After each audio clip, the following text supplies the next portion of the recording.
Assalamu alaikum class, how are you all? Hope so you all will be fine.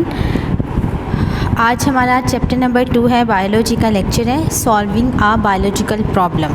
कि एक अगर bio में हमें कोई मसला बनता है या हम लोगों ने प्रॉब्लम्स को किस तरह सॉल्व करना है, आज हमने बायो के सेकंड चैप्टर में ये डिस्कस करना है।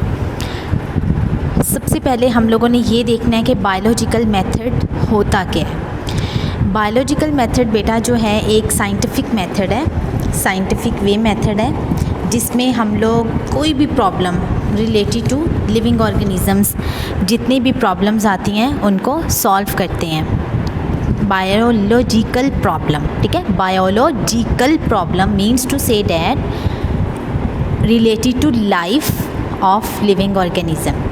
किसी भी लिविंग ऑर्गेनिज़म में कोई भी मसला आता है, कोई भी प्रॉब्लम आती है, उसको सॉल्व किस तरह करना है उसे हम लोग कहते हैं बायोलॉजिकल मेथड। और बायोलॉजिकल मेथड जो है ये साइंटिफिक मेथड होता है। एग्जांपल ले लो आप, किसी भी ना बीमारी का हम लोगों ने इलाज करना है तो हम डिफरेंट एक्सपेरिमेंट्स करते हैं। फॉर एग्ज़ाम्पल हमें टेम्परेचर होता है तो हम लोग सिंपल मेडिसिन्स यूज़ करते हैं, इंजेक्शंस वगैरह लगवाते हैं। तो ये डिफरेंट एक्सपेरिमेंट्स हैं जो हम लोग एक टेम्परेचर होने पे परफॉर्म करते हैं, ठीक है। बीमारी जो है वो एक बायोलॉजिकल प्रॉब्लम है और उसके ऊपर जो डिफरेंट एक्सपेरिमेंट्स हम लोग कर रहे हैं वो है साइंटिफिक मेथड।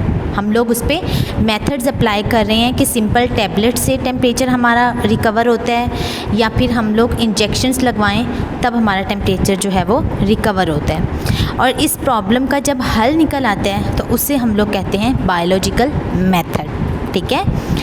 अगेन रिपीट कर रही हूँ, कोई भी बीमारी आती है वो आपके पास क्या है, बायोलॉजिकल प्रॉब्लम है। उसको ख़त्म करने के लिए हम लोग डिफरेंट एक्सपेरिमेंट्स डन करते हैं, डिफरेंट तजर्बे करते हैं। तो वो जो होगा वो हमारे पास होगा साइंटिफिक मेथड। और जब उस प्रॉब्लम का सल्यूशन निकल आएगा, हल निकल आएगा, तो उसको हम लोग कहेंगे बायोलॉजिकल मेथड है, ठीक है। नेक्स्ट, बायोलॉजिकल मेथड की इम्पॉर्टेंस क्या है, अहमियत क्या है। आज से 500 साल पहले जो डिफरेंट हमारे साइंटिस्ट थे उन लोगों ने कहा था कि जो बायोलॉजिकल मेथड है वो हमारी रिसर्च के लिए बहुत इम्पॉर्टेंट होता है। रिसर्च का मतलब होता है किसी न्यू चीज़ की आप लोगों ने इन्वेंशन करनी है, ठीक है। आप फॉर एग्ज़ाम्पल एक प्लांट ले लो, ठीक है।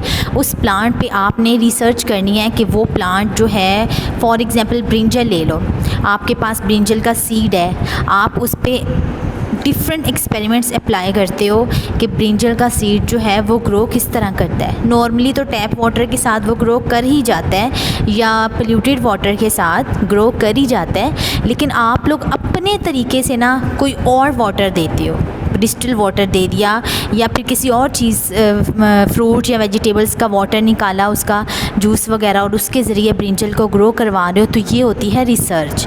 तो बायोलॉजिकल मेथड जो है वो आज से 500 साल पहले भी और अब भी बायोलॉजिकल मेथड जो है वो साइंटिफिक रिसर्च के लिए बहुत ज़्यादा इम्पॉर्टेंट है। बेटा बायोलॉजिकल मेथड के ना काफ़ी ज़्यादा स्टेप्स होते हैं कि किस तरह हम लोग एक प्रॉब्लम आए और हम उस प्रॉब्लम को सॉल्व करते हैं, उसके लिए स्टेप्स हैं। उसके सबसे पहला स्टेप है recognition of biological problem.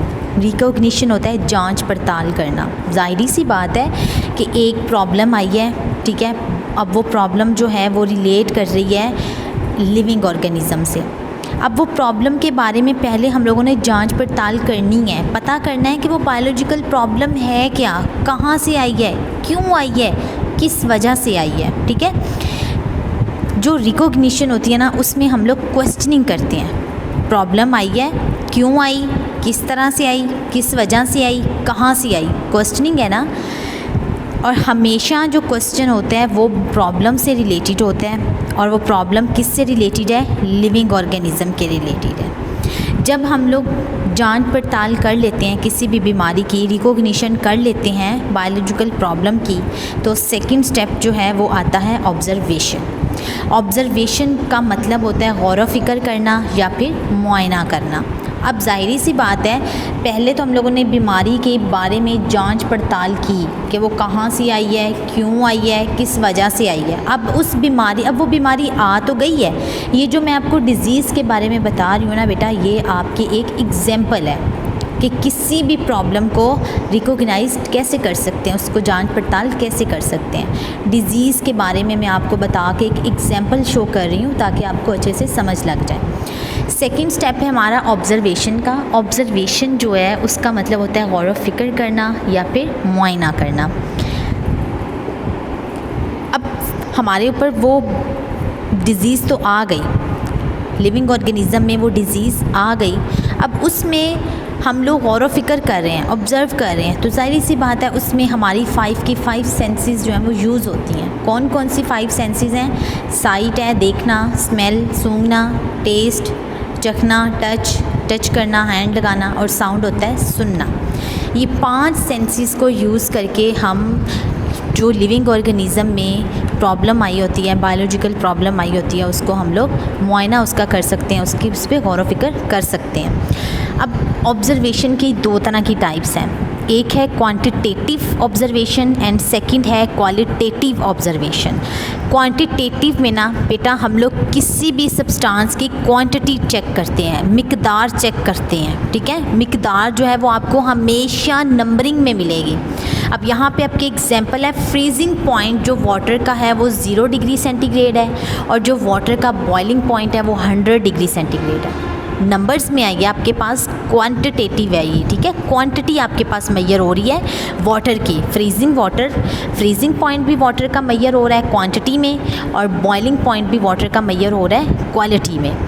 Second आपके पास क्वालिटेटिव है, किसी भी सब्सटेंस की क्वालिटी, खसूसियत जो होती है, ठीक है, वो चेक करनी है। किसी भी चीज़ की खसूसियत चेक करनी है। हम लोगों ने इसमें एग्जांपल ले लो कि जो फ्रीजिंग पॉइंट है वाटर का वो कोल्डर है उसकी बॉइलिंग पॉइंट। डेफिनेटली जो ठंडा पानी होगा वो ज़्यादा ठंडा होगा एज़ कम्पेयर टू उसके गर्म पानी के। तो यहाँ पे हम लोगों ने पानी की क्वालिटी चेक की है, खसूसियात चेक की हैं। ऊपर हम लोगों ने पानी की मिकदार चेक की थी। जब हम लोग ऑब्ज़र्वेशन कर लेते हैं किसी भी बायोलॉजिकल प्रॉब्लम की, तो बेटा थर्ड स्टेप आ जाता है हमारा हाइपोथेसिस फॉर्मुलेशन। ये जो हाइपोथेसिस फॉर्मुलेशन होती है ये एक आर्जी सी स्टेटमेंट होती है, एक जनरल सी स्टेटमेंट होती है। आप फॉर एग्ज़ाम्पल ले लो, आप एक डॉक्टर के पास जाते हो और उन्हें बताते हो कि मैं इस हालत में हूँ, मुझे मेरे सर में पेन है या फिर मुझे टेम्परेचर है और मुझ में ये सिम्टम्स नज़र आ रहे हैं। तो डॉक्टर आपको ये कहता है कि आपको मलेरिया है, लेकिन फिर भी आप कंफर्मेशन के लिए अपने टेस्ट्स करवाएं। मतलब डॉक्टर को भी नहीं समझ लग रही होती और पेशेंट्स को भी नहीं समझ लग रही होती कि एक्चुअल में उन्हें है क्या।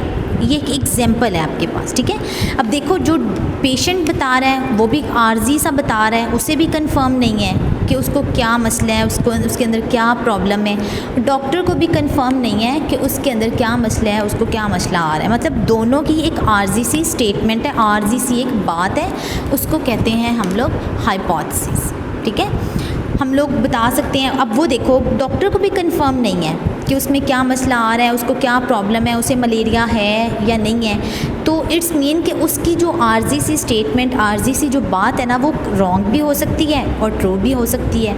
अब वो बता रहा है, हो सकता है उसकी वो रॉन्ग हो सकता है उसकी वो करेक्ट हो। अगर तो वो करेक्ट है तो डेफिनेटली उसने जो कंफर्मेशन के लिए टेस्ट करवाएंगे उसके बाद जो रिज़ल्ट आएगा वो उसकी हाइपोथेसिस ट्रू कर देगा, ठीक है। हाइपोथेसिस जो होती है वो रॉन्ग भी हो सकती है और करेक्ट भी हो सकती है। हाइपोथेसिस करने के बाद बेटा फोर्थ स्टेप आता है हमारे पास डिडक्शंस का, ठीक है। डिडक्शन का मतलब होता है logical consequences of hypothesis. Main points होते हैं हाइपोथेसिस के कि हाइपोथेसिस जो है वो ट्रू है भी या नहीं है। एक आर्जी सी स्टेटमेंट है, कंफर्म नहीं है, हम लोगों ने उसे कंफर्म करना है। उसको या तो रॉन्ग, डिडक्शन में क्या होता है, या तो हम लोगों ने उस स्टेटमेंट को टोटली रॉन्ग कर देना है हाइपोथेसिस की स्टेटमेंट को, या फिर हम लोगों ने उस हाइपोथेसिस की स्टेटमेंट को टोटली जो है वो राइट कर देना है। अब इस चीज़ के लिए हाइपोथेसिस में तो हम लोगों ने सिंपल बताया कि आर्जी सी बात होती है। डिडक्शन में हम लोगों ने बताना है कि हाइपोथेसिस को या तो टोटली रॉन्ग कर दें या फिर टोटली राइट कर दें। तो उसमें हम लोगों ने उसको डन करने के लिए हम लोग फिर एक्सपेरिमेंट करते हैं और 50% क्या 100% एक्सपेरिमेंट जब डन होता है तो हमें पता चल जाता है कि हमारी ऑब्जर्वेशन भी ठीक थी, हमारी प्रॉब्लम को जांच पड़ताल करना जो हम लोग कर रहे थे वो भी बिल्कुल ठीक था, हमारी जो डिडक्शन थी वो भी करेक्ट थी, हमारी जो हाइपोथेसिस थी वो भी करेक्ट थी। अब जो डिडक्शन होती है ना बेटा, वो जब भी स्टार्ट होगी वो आपके इफ़ या देन इन 2 वर्ड से वो स्टार्ट होगी, कंफर्म नहीं होगी, ठीक है। अब डिडक्शन को प्रूव करने के लिए हम 5th स्टेप पे आते हैं और 5th स्टेप है हमारा एक्सपेरिमेंटेशन का। सबसे पहले स्टेप पे हमने कहा था हमने प्रॉब्लम को ना समझना है, सेकंड में हम लोगों ने मुआयना करना है, थर्ड में हम लोगों ने बस अपने से एक बात बतानी है, चाहे वो रॉन्ग हो चाहे वो राइट हो। 4th स्टेप में हम लोगों ने प्रूव करना होता है कि हमारी जो हाइपोथेसिस है, हमारी जो बात है वो करेक्ट है या नहीं है। और 5th स्टेप में एक्सपेरिमेंट बना के एक्सपेरिमेंट डन करके हमने फाइनलाइज करना होता है। अब इसको ट्रू करने के लिए हम लोग ना एक्सपेरिमेंट करते हैं। एक्सपेरिमेंट को हम लोग कह सकते हैं हम लोग तजर्बे करते हैं कि आया कि ये चीज़ ठीक है या नहीं है। मैंने आपको प्लांट्स की भी शायद पहले एग्जांपल दी थी। किसी भी चीज़ को परफेक्ट करने के लिए या किसी भी चीज़ को ठीक करने के लिए या उसको राइट करने के लिए या फिर उसको रॉन्ग करने के लिए हम लोग एक्सपेरिमेंट करते हैं। एक्सपेरिमेंट से हमें पता चलता है कि जो आर्जी सी बातें, जो हाइपोथेसिस हम लोगों ने बताई हैं वो ठीक हैं या नहीं हैं बायोलॉजिकल प्रॉब्लम से रिलेटेड। ओके, देन 6th स्टेप आता है हमारे पास। जब एक्सपेरिमेंट हो जाता है ना तो हमारे पास फिर आ जाता है रिज़ल्ट, उसका निकलता है कि पीछे जो 5 स्टेप हम लोगों ने रीड आउट किए हैं उसमें क्या गड़बड़ हुई है, ठीक हैं या नहीं है। फाइनलाइज हम लोग क्या करते हैं, रिज़ल्ट करते हैं। कोई भी बायोलॉजिकल प्रॉब्लम जब लिविंग ऑर्गेनिज्म में आती है तो 5 स्टेप डन करने के बाद हमें पता चल जाता है कि वो क्या प्रॉब्लम थी, ठीक हो सकती है नहीं हो सकती। तो रिज़ल्ट्स जो हैं वो हम लोग शो कर देते हैं कि हमने जो हाइपोथेसिस दी थी वो ट्रू है या रॉन्ग है। अगर तो रिज़ल्ट पॉजिटिव आएगा तो पॉजिटिव रिज़ल्ट आने के बाद 7th स्टेप हमारा होता है कि हम लोगों ने उस रिज़ल्ट को न्यूज़पेपर में पब्लिश कर देते हैं, बुक्स में पब्लिश कर देते हैं, रिसर्च पेपर्स में पब्लिश कर देते हैं।